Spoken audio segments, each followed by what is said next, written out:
இளையவளின் இடையொரு நூலகம் படித்திடவா பனிவிழும் இரவுகள் ஆயிரம் இடைவெளி எதற்கு சொல் நமக்கு உன்னாடம் ஒரு முறை விடுமுறை எடுத்தால் என்ன என்னை தீண்டக்கூடாதென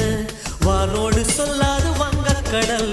என்னை ஏந்த கூடாதென கையோடு சொல்லாது புல்லாங்குழல் நீ தொட்டால் நிலவினில் கரைகளும் நீங்குமே